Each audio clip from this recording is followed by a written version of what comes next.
And Shkedi, I need to present you as Major General Reserve or General in Reserve? Whatever you want. Whatever is real, I don't know. Okay. And your last position in the Israeli Air Force was commander of the Israeli Air Force, right? Yeah. Okay. Thank you. Thank you for taking the time to be today.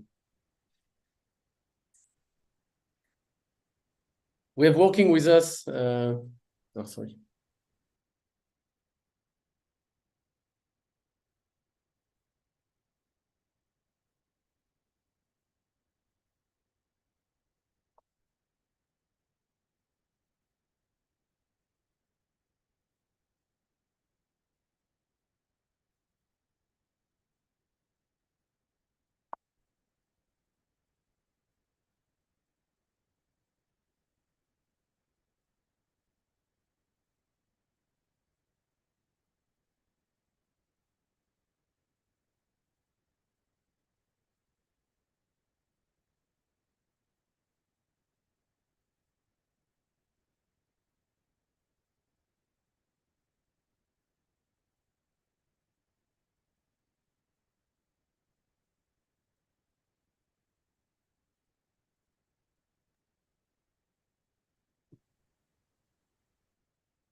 Hello, everyone. Welcome to this briefing about the crisis, from crisis to care, we call it.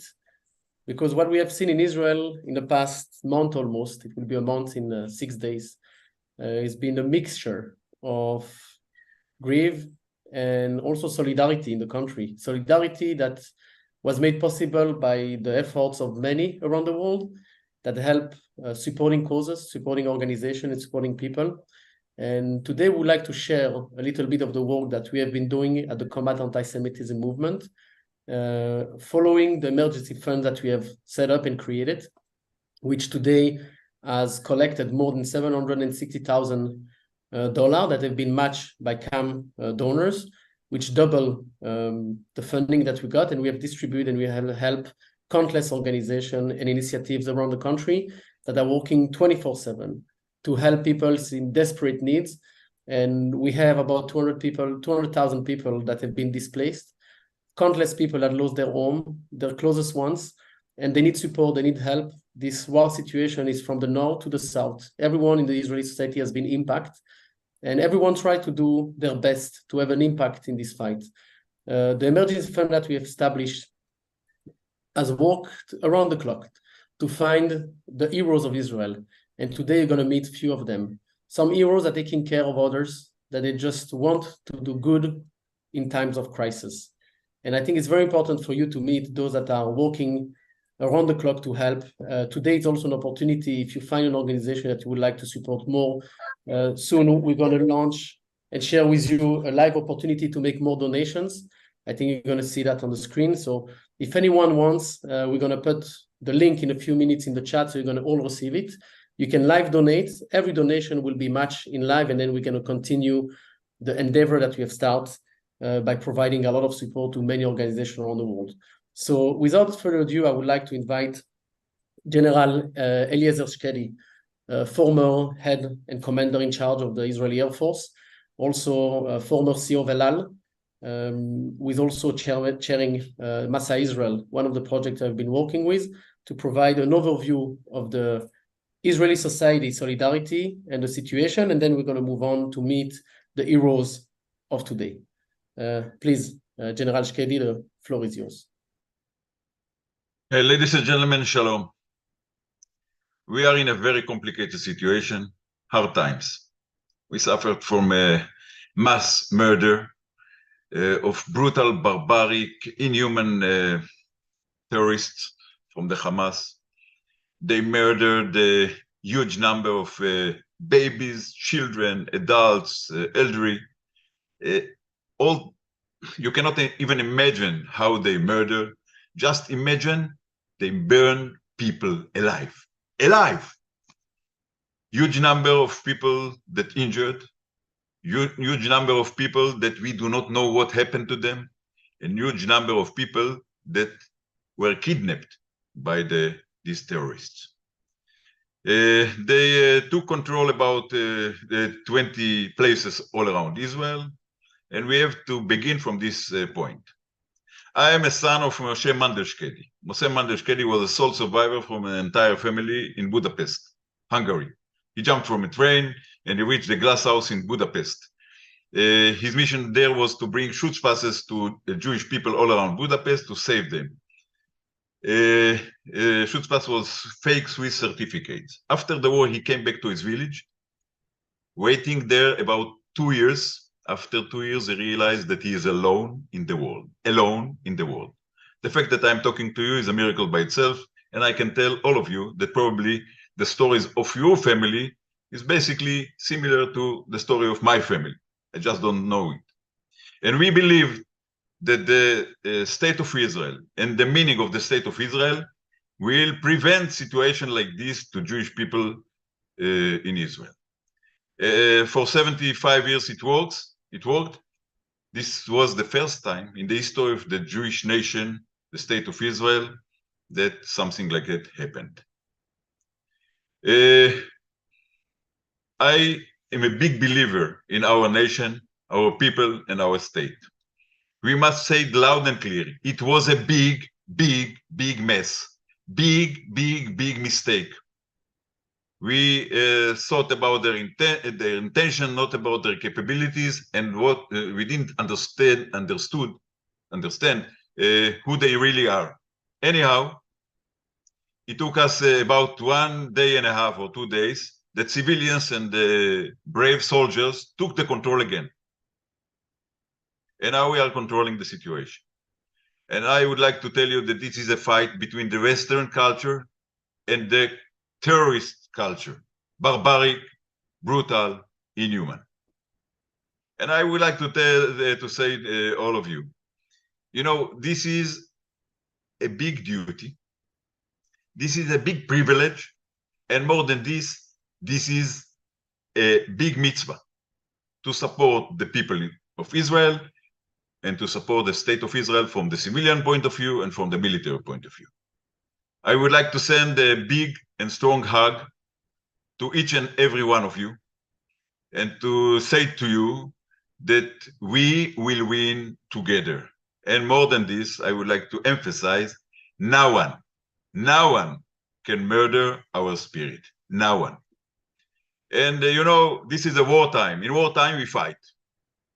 Later on, I would like to say on behalf of my Father in the sky, on behalf of myself, and I allow myself to say on behalf of all of us here. May God, who makes peace in heaven above, bring peace to all mankind and for Israel. Amen. עושה שלום במרומיו, הוא יעשה שלום עלינו ועל כל ישראל, ואמרו אמן. All the best to you. Amen. Thank you, General Shkedi. Thank you for your words. And thank you for all your career that you have done for Israel as the former commander of the Israeli Air Force. Thank you very much. I would like to invite to present one of the organizations that we decide to support from the emergency fund that does an incredible work working with survivors. It's a very weird thing to say survivors in a modern time, 80 years about the Holocaust. Survivor from the Nova massacre, where 2,000, even more than 2,000 young people came to celebrate. And about 300 of them didn't came back home. They've been murdered by Gaza terrorists. Now you have many survivors that need support, they need help. And a new organization, Safe Heart, has been founded recently, really 2-3 days after the massacre happened, to help those that need to support them and making sure that they will receive the immediate support. We can see pictures that we're going to hear Shiran and Yair speak about that, of these young people that didn't came back home, didn't came back to work, and they need help. We decide to help them because these are the young leaders of tomorrow in Israel. So first, thank you, Shiran and Yair, for the work that you do. And if you can present how you build this organization and the structure and what you do, and why it's so important. Thank you very much, Sasha. We appreciate for your contribution and also for inviting us to be here. My name is Shiran, and I'm leading the fundraising and collaboration with the different organizations that we're collaborating in order to provide the solution and therapy to the survivor. And together with me, Yair, do you want to introduce yourself? Yes, hello everybody. I want to thank you everybody and acknowledge this webinar that we're having. Thank you for acknowledging the situation. Thank you for reaching out and helping us. As I said, my name is Yair Greenbaum. I'm the head of operations of Safeheart. Thank you. So I will explain in a nutshell and quickly, because we don't have a lot of time, to what Safeheart is and what we were trying to solve and to provide to the survivor. As Sasha mentioned, after the atrocity of October 7, one of the largest atrocities were in the Nova Music Festival, where messages of young people who just came to celebrate life, unfortunately, were murdered. I don't need to tell you that stories. I think all of us already know about those stories. But basically, our team are coming from two different angles. On the one angle, our team are a group of therapists who is doing a lot of therapies around trauma and around preventing PTSD. But also, on the other hand, a lot of people in our team are coming also from that community of the trans community and trying to provide help during those festivals to people in need, in any emotional stress and disorder. Basically, after the event, we realized that similar to like in Be'eri or the other villages or towns, that there was a community over there. Also here in the Nova Music Festival, there was a specific community, a subculture in Israel. This is the trans community, and they need to have a really specific care. And also on top of it, the state of the trauma that they have encountered is a bit different than the other trauma, unfortunately, because we know that usually trans itself and trans festival itself, it's a specific non-ordinary state of consciousness. People are dancing for a lot of days. They're becoming a community, and they're becoming most of the time in a different state of mind than just a regular being in my own home, safe and present.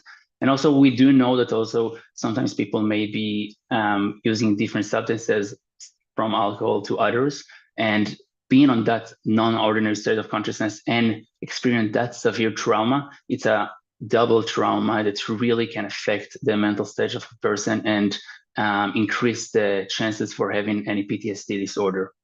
So Yair, would you mind to continue from here what we've actually done in order to solve it? Yes, thank you very much, Iran. Yes. So you can do that in 2 minutes, please. All right. As Shiran said, we are a group that founded this nonprofit organization. We started working on Saturday midday when we understood that there's a massive killing being done inside the festival, and we understood immediately that we are talking about a different community that needs specific trauma care. We understood, because we are all part of the Israeli mental health organizations, that the situation even before the war started was lacking in the ability to give special attention and specific trauma care to the numbers that we are talking about. We are talking about around 3,500 people from around the different nature festivals around the massacre. So we started on Saturday to collect therapists from trauma the field and with specific abilities and qualifications, most of them with the aspect of understanding therapy in the field of psychedelic use. And we have started giving interventions, acute interventions for the prevention of PTSD on Sunday morning. Ever since then, we have treated around 1,600 different cases. Most of them have received already acute intervention, maybe the second intervention, and some of them the third intervention. We have around 450 therapists volunteering for us, and now moving from the emergency state to the sustainable state. We have 20 specialists from around Israel and with a renowned name around the world of trauma that consult us, 20 specific psychiatrists from the field of trauma. And we have built one of the biggest mental health organizations that can deliver the much needed assistance right now. And I want to say, after talking to a lot of the people from the party, they don't like to be called survivors because they have the feeling that they were not saved by anyone. So this is a specific specific subject that they have been asking our therapists not to call them survivors because they are taking care of themselves and they've been taken care of by citizens. Yes. Thank you, everybody, for listening. And just to add one more thing, Sasha, in terms of the contribution we received from you, that was really crucial for us, because with your contribution, we were able to move with our therapists and the 450 network of therapists from a volunteering stage to a pay stage. And right now, due to your contribution, we are able to provide 3,000 therapy to survival people that were in the party. And this is a really great contributions, and we're very much appreciated for that. Thank you for what you do, and I would just to explain, is not from me, it's really from the people online today that deserve their thank you. And as you can see, we put the link and we already see many donations made a second ago with Suzanne, Alison, Natalie. Thank you for making the contribution to continue supporting us. So very glad that you are online and continue. 1,016 people have contributed to this effort. So thanks to all of them, and thanks for the presentation. I would like to move Sasha, on. Can I be bold? Can I be bold and ask to say one more sentence? Yes, but short, please. Yes, of course. I want to emphasize the importance of time. The time frame is highly important for the prevention of PTSD and other complications. So for us, the time span of 4 to 6 weeks, giving acute intervention and long-term therapy and everything that comes with it is highly, highly important. It's the first mission for us. So what you're doing is making this happen. Thank you. Right. And as we speak, Tatiana, thank you for making a contribution. We just saw it online. Thank you very much. I would like to move on to another very important project, Masai Israeli, that we decided to support as a part of the emergency fund. Masai Israeli is taking care of 3,000 children that have been displaced from different kibbutzim, villages, and communities. From the 200,000 people that have left their home, they have kids, and these kids don't have a place to be. They're in hotels, they get crazy there. And Uri from Masai Israeli decided to change the operation of the organization. And together we have modeled and built a program for 3,000 kids in Israel that needs to breathe. Many of them are in post-trauma situation. Many of them need to disconnect from this crazy reality, rockets alert, and what they've seen. So, Uri, if you can present in 5 minutes the work that you've been doing. Thank you. Okay, thank you, Sasha. Hi, everyone. My name is Uri Cohen. I'm the founding CEO of Masai Israeli, I Belong Israel organization. We are NGOs, and we a non-profit organization. Masai Israeli is actually a groundbreaking educational organization in Israel and around the world, which leads identity journeys around Israel with the goal of deepening the connection and belonging to the people, the land, the state of Israel. Actually, Masai Israeli educates towards a Jewish, Zionist, and Israeli identity that carries a call for involvement and belonging, and for all of us to take responsibility as individuals and as a society in the state of Israel and diaspora as well. The chairman of Masai Israeli, I Belong Israel, is Eliezer Shkedi that spoke with you at the opening of this webinar. During routine times, Masai Israeli runs journeys for a variety of communities: youth, IDF soldiers, officers, disabled veterans, businesses, companies, businesses, and NGOs and communities in Israel and around the world. During these terrible times, we are focusing on assisting as much as we can with civil society's efforts. Now, first thing that we are doing is in our village, Masai Israeli village, located in the Cedar Valley of Jerusalem, we are hosting families evacuated from the line of fire, like Ashkelon, Ofakim, and Netivot. But besides that, in response to the ongoing conflict, Masai Israeli, I Belong Israel, with thanks to your donation through CAM, through Sasha and Igal, we launched a crucial initiatives plan to support children and teenagers who have been evacuated from the south and safer region, and to safer region, and also with your help to those who were not evacuated, like from Netivot and Ofakim. These 3,000 youth, 3,000 children, youth, they are facing a challenging situation with limited activities available. disrupted routines and the emotional trauma resulting from recent attacks, these young individuals require moments of respite from the daily security concerns. So Masai Israeli, what we did, we actually initiated a series of one-day trips for 7 to 12 graders, transporting them to various destinations, including Elat Mountains, Har HaNegev, the Southern Arava, the Dead Sea, and Gedi, and Mount Carmel. Those trips includes outdoor walks, ODT activities, guiding, and discussion circles that facilitate sharing and processing the difficult experiences that these young people went through and are going through. So this is what we are doing, and those activities we arose them in conversation with the youth coordinators and educational directors in these local municipalities. So that's what we are doing. Thanks to your donation. Thank you. Thank you, Ori. I would like to mention that this week we went to visit project that we have been supporting of Akim. We're going to hear soon about it, and we meet the children of Akim, who they are at home, who they suffer, and we met this neighborhood of Akim, where there were thousands of terrorists that killed 51 people, and we have children that were there, and they will be taken by Uri and his team to different one-day trip because they haven't left the city. And it was traumatizing for us to see that you have kids that haven't left their home for almost 3 weeks because they were afraid there were still terrorists and they have rockets alert. So as we speak, and thank you, Uri, I see that we have more donations coming every second, every minute. So thank you so much for live contributing. It's really appreciated from everyone. And thank you, Uri, for your partnership and working with us. Thank you so much. I would like to invite Gil Ackerman, who has launched a wonderful project, the Courage Kitchen, because one of the first things is food. Food for health, food for the mind, and food for everything. And Gil was in a normal time is preparing food, and he doesn't have a job anymore, but he decided to invest all his energy, team, power, and courage to help those that are really needed. So Gil, if you want to present.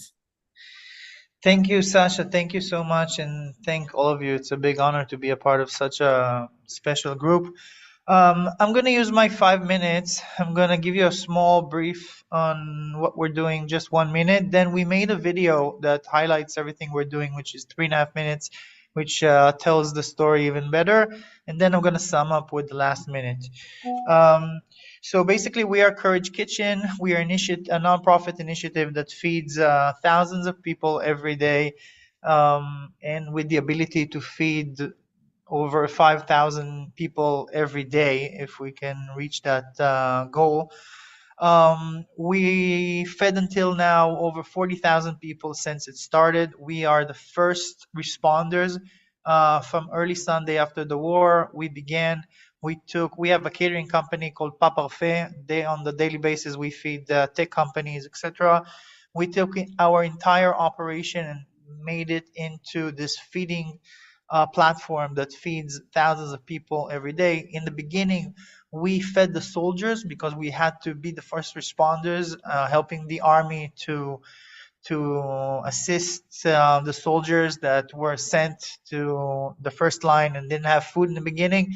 And after the army got more organized, now we're focused on families. We're feeding families that got displaced from their homes that are now in motels and have maybe breakfast, maybe nothing. And we're taking care of their daily food routine, mainly families with children. We give them really good home-cooked meals, food that we will be honored to give my children and my friends. We are feeding the Nova survivors. We're sending their healing center food every day for them. And we are trying to feed anyone in need right now. And our operation is set to continue doing this for as long as we are needed. We're prepping for 1 year. I hope it will be less, but if we're needed, we're there.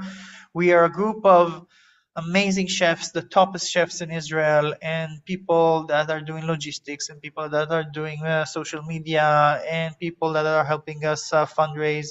Like we have like 30, 40 people in our team and over 500 volunteers that are with us to make sure that this venture reaches its goals. I made a small video to show you, so I want to share my screen. Just let me know if you can hear. And yeah, there we go. 1 second. This is it. And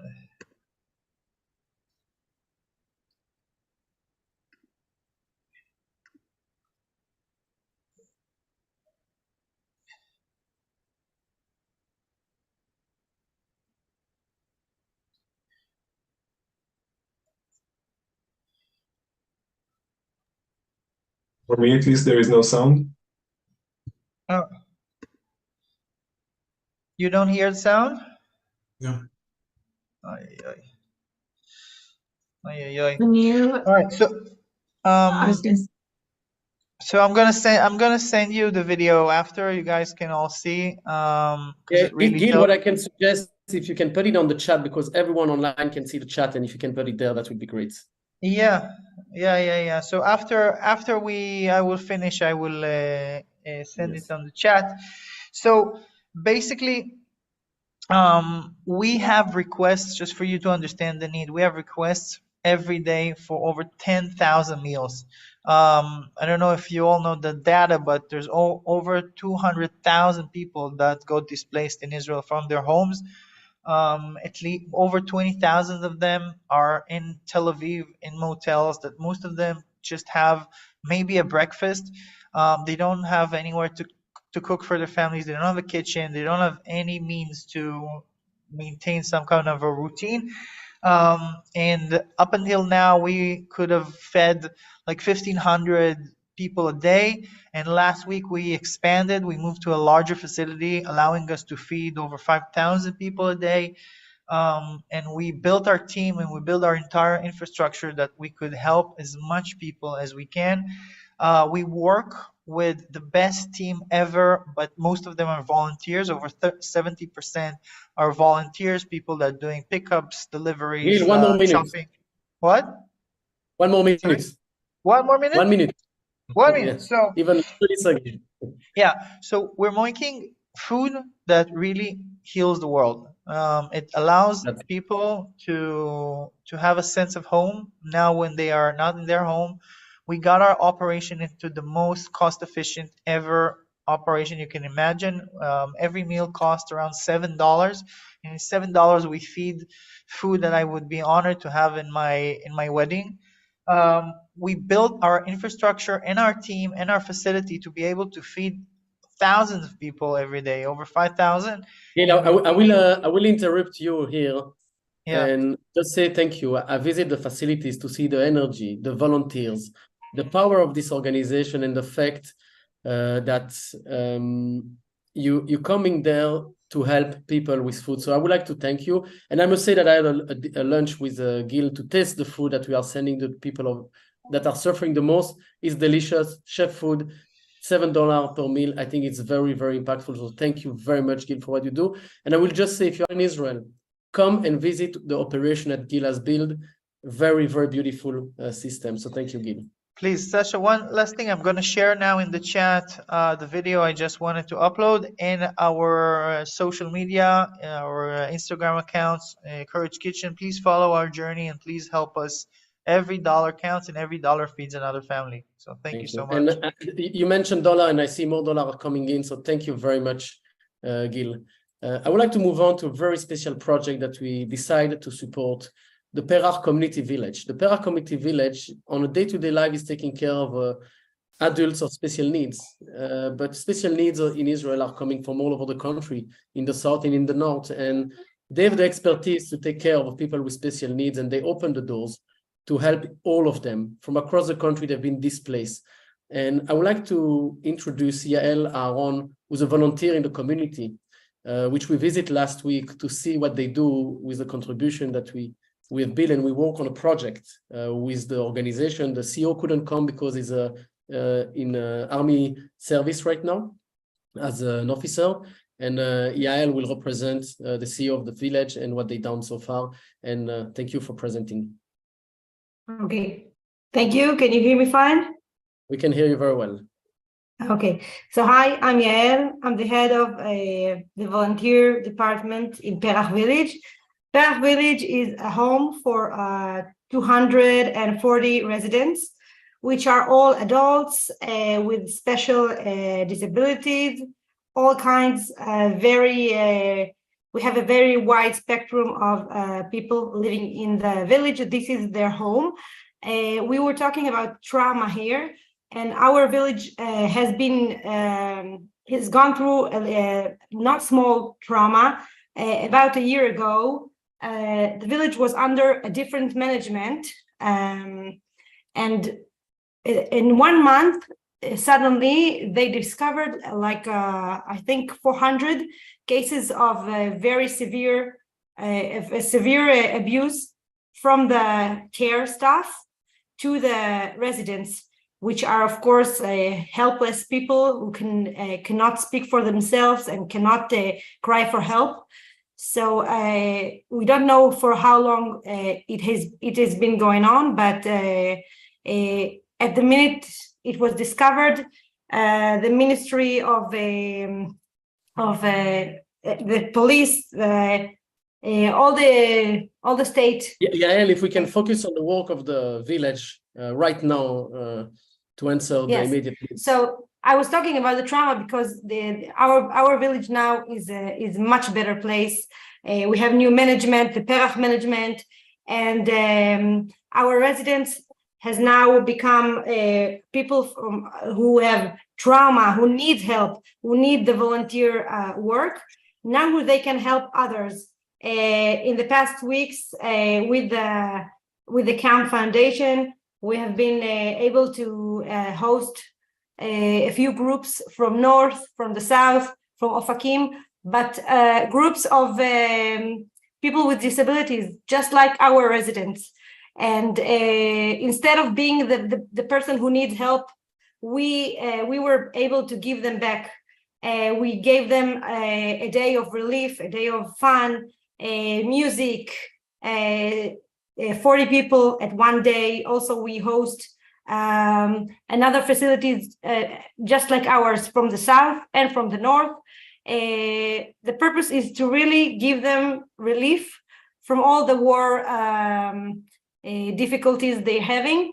I need to remind you that these people, they cannot say that they are traumatized. They cannot say that they need help. They cannot say what they don't know. They don't know what they need. So the thing that we are doing is to help the people who doesn't even know they need help, and just give them a little air. So I want to thank the CAM movement, which had made it all happen.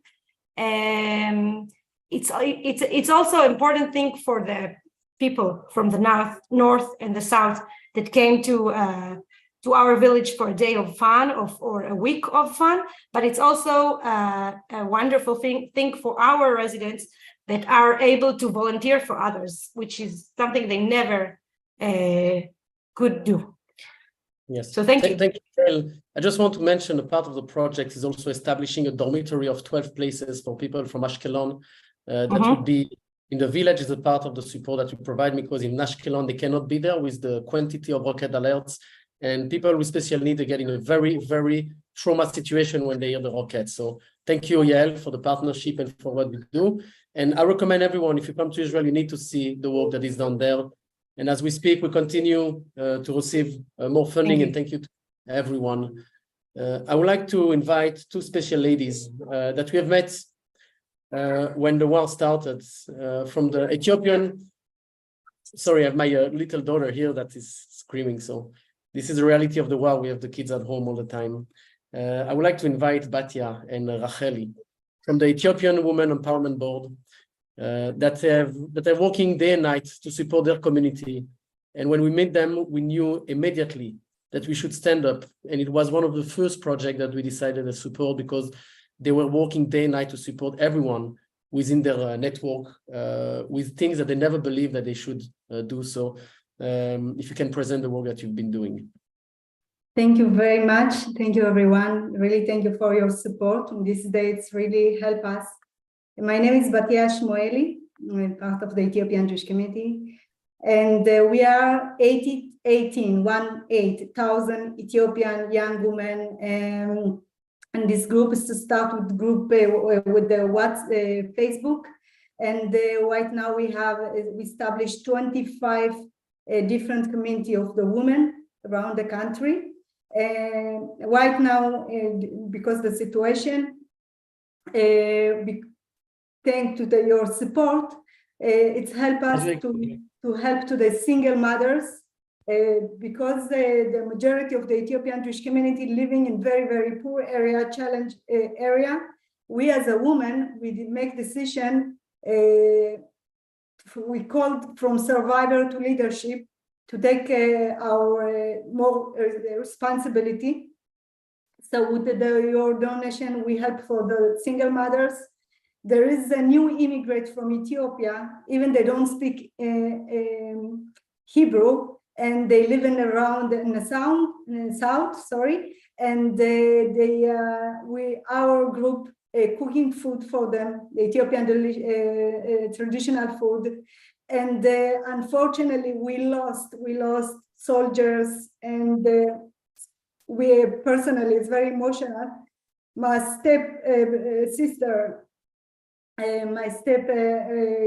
daughter, of my brother, she was murdered in the south. All of us, majority of the women, we have in the army, our son, and we said, we need to take responsibility now as a leaders, as a community of the women. We have the power, and the Israeli society needs us. And this is why Racheli, our CEO, she left because she's social work, and she needs to support those families who lost their kids in the war. So we are really working around the time, around the day and night, to make sure that Israeli people, we as a Jewish, we continue to support our community. We help to those, because a lot of our women, they lost their job, and we know immediately they don't have money even to buy food. So this is why we need your support to make sure that there can be food for those people. A lot of people from the south, from the north, they ask us, they know who we are, they're asking again and again, please help us with the food, with the support. So this 25 different community of the women around the country will continue to make sure it's not only to make sure there is food, also a lot of people panic, they depressed, they're afraid, they panic. And I know as a mother of soldier serving in the Navy, as a fighter, you need to fight every day with your mind that we must continue. And again, to tell you, thank you very, very much for your support. And please God, all the good people in the diaspora and the Jewish people here in Israel together, we will pass it. And this is what the message that we said to those single mother, those family who lost their job. They're sitting in the home and they 24 hours looking in the TV. A lot of them, they're living in the south. So this is more or less what's going on right now in Nashim Ma'atzimot, the women leadership group of the Ethiopian Jewish community in Israel. And we called from survivor to leadership. Right now we need more. So thank you. I'm so sorry that we don't. Very emotional. No, you do an amazing job, and I know what you go through, and thank you for that. I know we have Racheli. I don't know if you can see her on the screen. I know she was here before with the CEO and that founded the organization. But thank you for what you do for everyone. Yeah, no, she's in Ashkelon. So now right now she needs to go to some family. So she apologized, and there is no internet where is she right now in Ashkelon. So again, thank you very, very much for the good people. We will stand together and we will pass it together. Thank you again. Thank you, Batya. I would like to introduce a project that the kid that we haven't supported yet, but that is the new challenge of the Israeli society, and we want you to know what's happening right now in the south as a result of the war. The agriculture of Israel, which is based in the south, has suffered a lot, both from the foreign workers that many of them have been killed, many of them moved from the country, and others that couldn't go back to the situation. I would like to invite Ilanit Semach from the kibbutz movement to share. Ilanit Semach, please. Shavim. Kibbutz movement, yes. To share the challenge that all the Israeli agriculture is confronting right now, and what is the solution that you are building. Okay. Well, Sasha, thank you. Thank you, everyone that is here. As Sasha presented, my name is Ilanit Semach. On regular days, I serve as a business development manager within the Moshavim movement, not a kibbutz. Moshavim is it's very close to the kibbutz, but it's a different type of living. During times of conflict, my responsibility shifts to caring for Moshavim farmers. And I would like to express my gratitude, first of all, for the opportunity to present our urgent need, and offer congratulations on your crucial work, Sasha, and all the COM members and everyone that is going to donate here. Most of the Moshavim in Israel are incorporated under the Moshavim movement, the umbrella organization of 254 Moshavim throughout Israel, which provides them services. Includes Moshavim in the Gaza envelope region. Since Saturday, October 7th, 2023, these Moshavim have been under devastating attack, resulting in heavy losses in terms of life, property, and well-being. In response to this crisis, the Moshavim movement has initiated an ongoing effort to address the needs of the affected communities. Furthermore, the Moshavim located along the northern border have also evacuated due to the ongoing conflict. These Moshavim include Margaliot, Zarit, Shomera, etc., etc. There is no need to say that since the 7th of October, life in Israel underwent on profound change, and for the first 2 weeks of the war, the spirit of volunteering was primary support. Today marks today we mark the 26th day of the war, and we find ourselves compelled to secure assistance in procuring protective shields.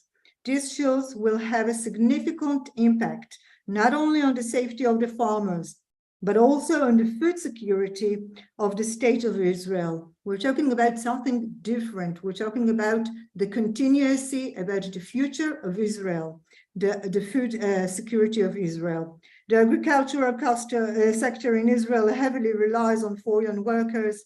However, due to the recent events, including the kidnapping of 22 Thai workers, and the tragic loss of over 14 lives, approximately 7,000 workers have left the country, primarily out of fear of missile attack from the groups like Hamas and Hezbollah.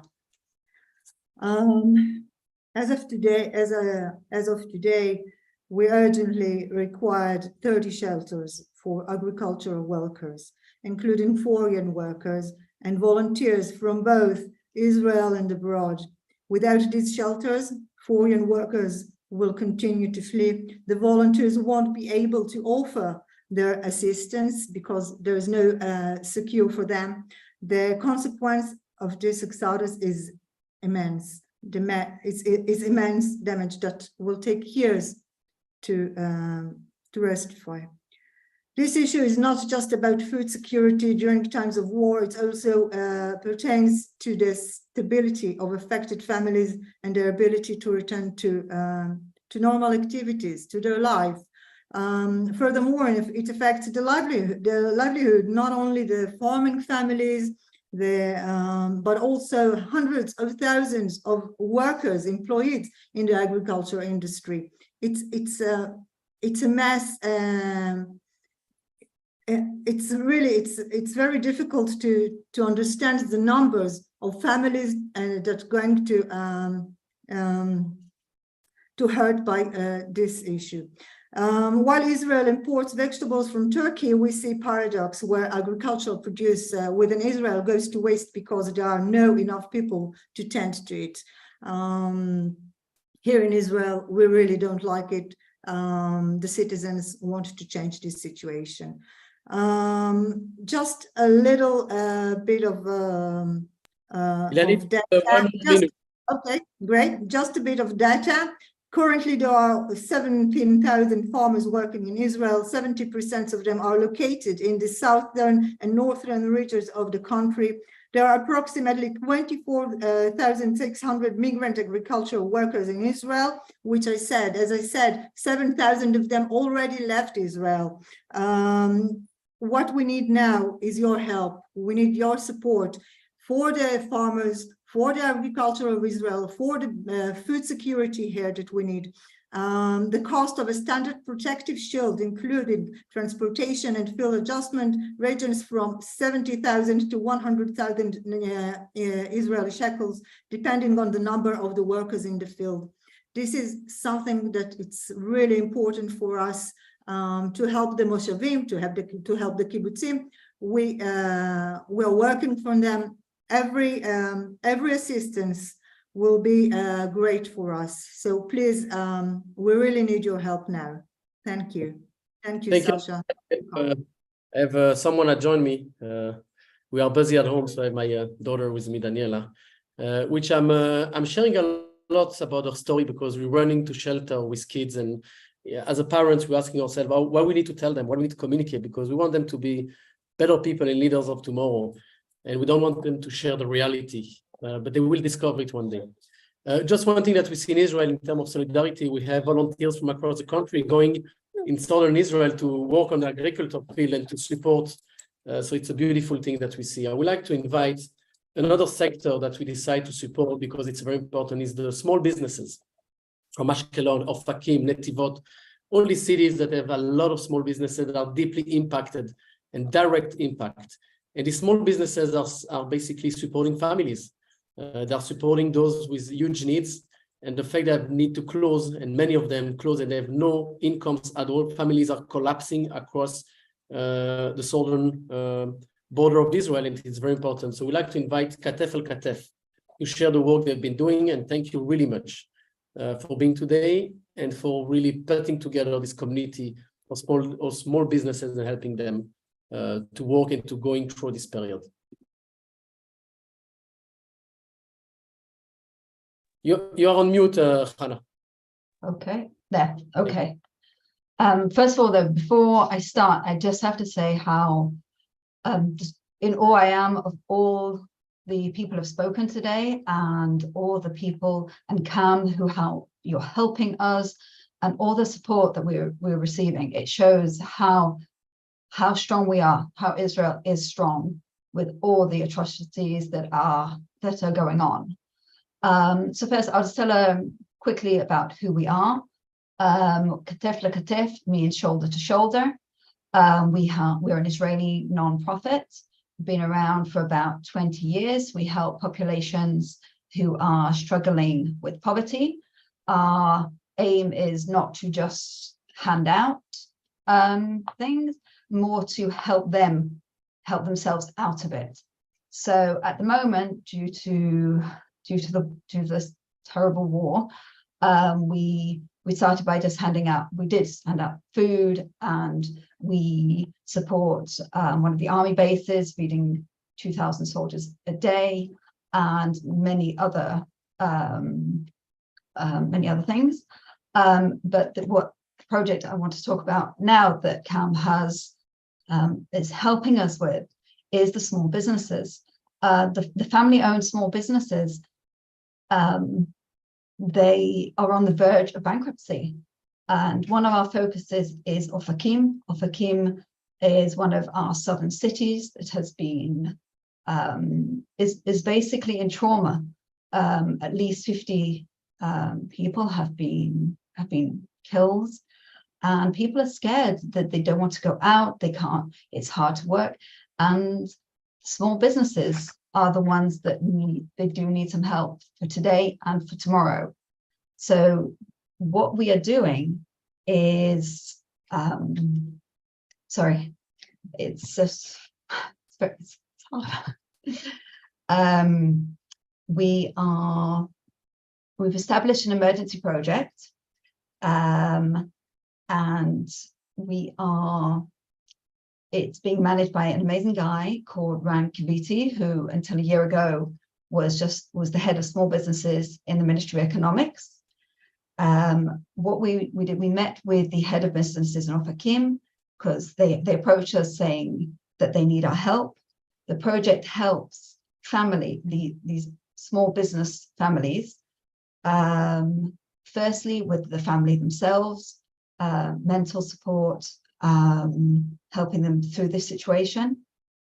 They receive some business support from the government, which we are helping them access, and each small business receives a support package, which is basically Katef is helping them receive all the things they're entitled to, the advice, marketing, business loans, and every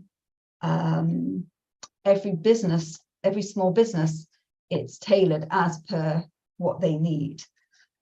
Each family receives a budget of approximately $1,700 that is used according to their need, whether it is the marketing or even just the daily needs that help them. And I know one. Oh, I thought, okay. So that with food, electricity, whatever is needed, because we can't have these small businesses going under, and everyone is traumatized. And the plan at the moment, we are working, starting next week, is 25 families, which will be up until 75, and then it will be expanded until 75. And then we would like to help as many as possible around Israel. We've already been approached by Ashkelon, Ashdod,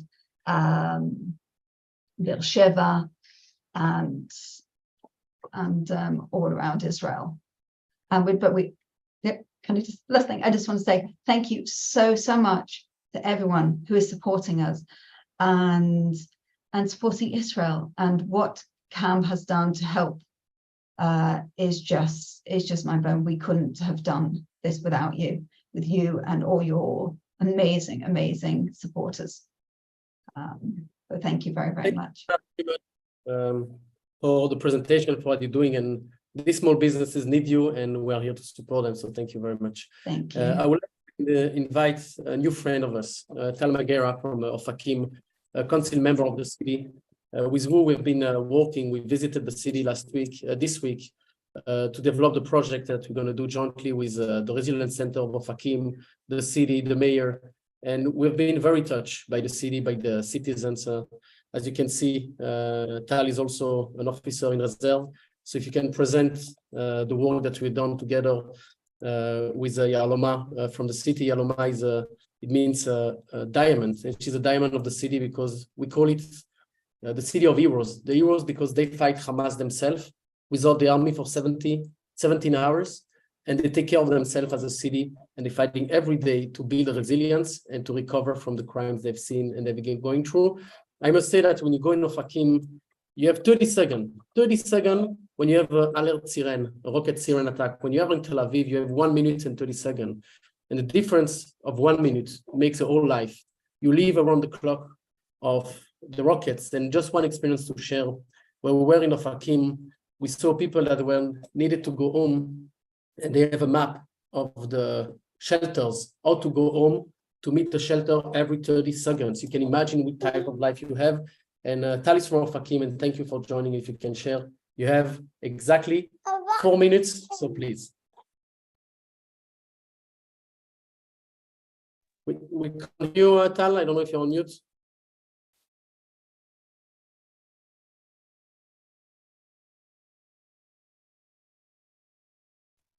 Can you try again? Now yes, we can hear. Right? Okay. Yes. So I say, so first of all, shalom to all of you. Thank you, Sasha. My name is Tal. I live in Ofakim with my wife Nitzan and my 1-year-old son Noah. I'm a council member in Ofakim. And Ofakim is a quite small town in the western Negev of Israel, and we're 25 kilometers from Gaza.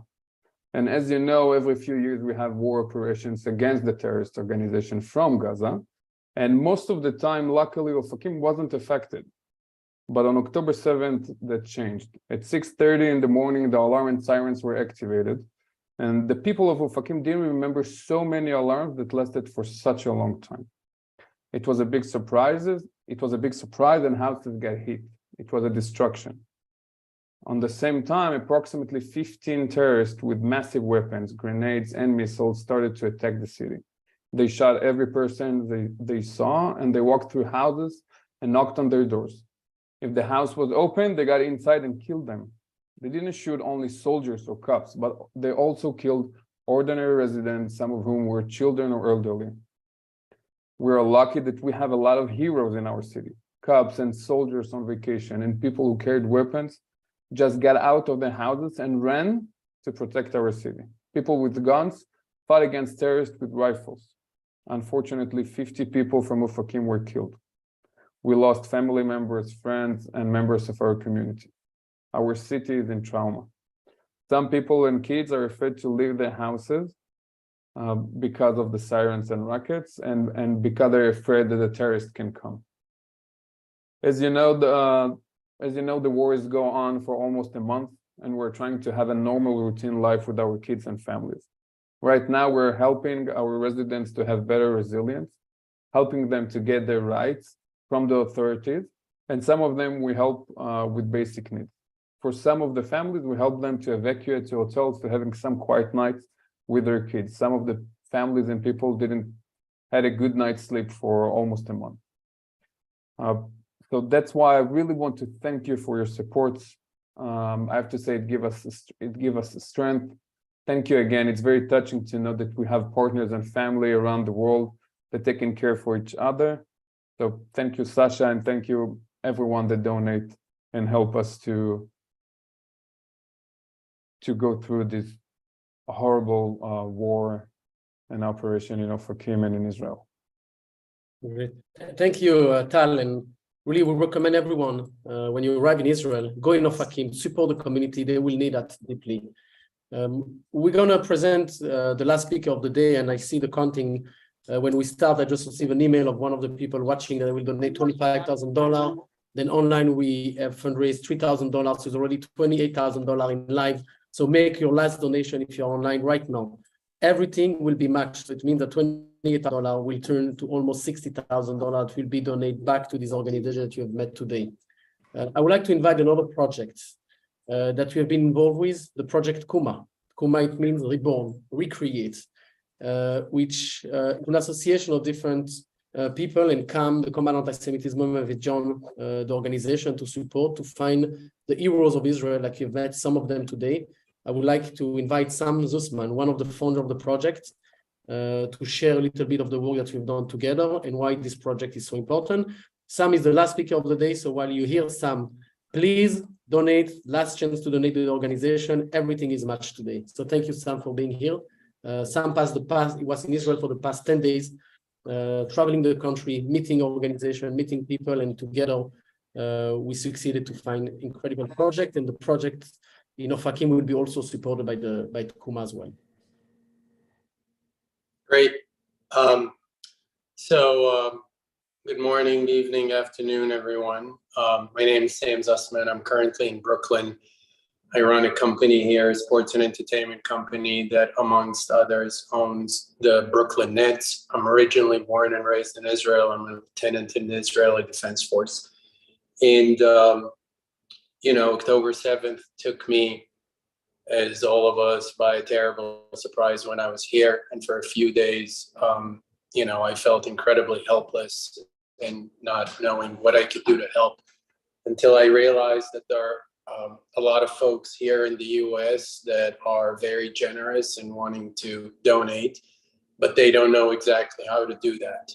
And the options available to them were either the large organizations that are always asking for donations to Israel, or a lot of requests for help from the ground that weren't necessarily, that they couldn't substantiate in any way as credible or what have you.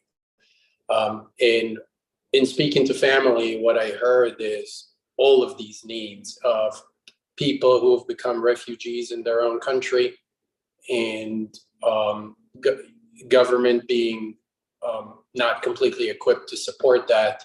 And it is actually volunteers from all over the country who are lending a hand, but these volunteers are not properly equipped with the resources, and there are people who just flat out need money to deal with the fact that they're not in their homes, that they're not working, and so on. And so I got on a plane. I made a request for the people around me. To that extent, a wealthy gentleman who's very close to me anchored this with the first $2 million. And we put together an incredible team in Israel, all of volunteers.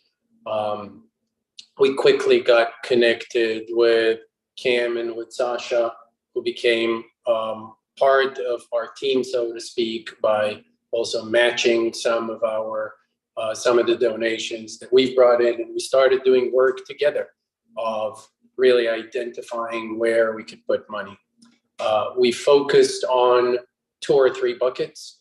One bucket is to genuinely put money directly in the hands of those needed, whether it is cash or whether it is grocery cards.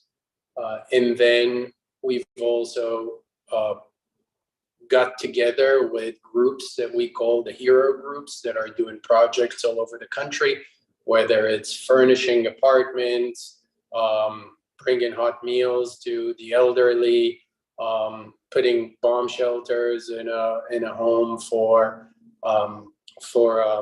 folks with autism, and the list goes on.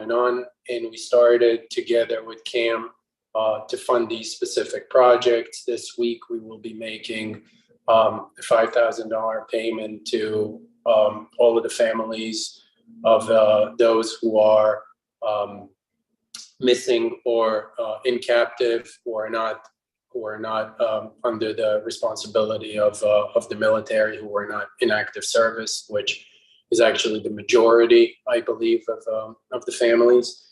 And we are making a joint donation with Cam of a couple of $1 million, which is the first batch. Sorry, not a couple of $1 million, a couple of million shekels, which is the first batch of grocery cards that are going to members of Ofakim, Sderot, and Ashkelon who are currently evacuated and have been welfare families to begin with and are in need of support.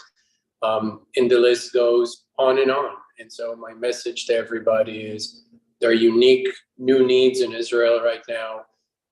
We need organizations that are not the traditional organizations, but rather those that are identifying the heroes on the ground and the people that are falling between the cracks, and there are a lot of them, and putting resources straight to work. So that's what we're doing, and we're happy to collaborate with Cam. Yes, thank you, Sam. Thank you, everyone. We are 8 minutes late for an event, so I think it's pretty, you can split the screen. We are pretty on time, we may say. I just want to finalize. I'm sorry that I'm with my daughter here. People are working here around the clock and my wife is not yet at home. But the needs are broad, they are huge, they are enormous. And our little contribution makes a huge impact. So we're calling on you to continue to do an impact, to work with us. And as much as possible, sorry for that, as much as possible, if we can together continue this endeavor that we took on ourselves, helping the people of Israel, we'll do that. I'm very sorry for that. This is the future of Israel that we also need to take care of. So I will conclude by saying thank you to everyone. And we guarantee to continue to do our work. No, I heard that someone arrived at home, so Anyway, we're going to need to end because I cannot moderate anymore. Thank you very much, and we're going to continue our endeavor. Thank you. Thank you very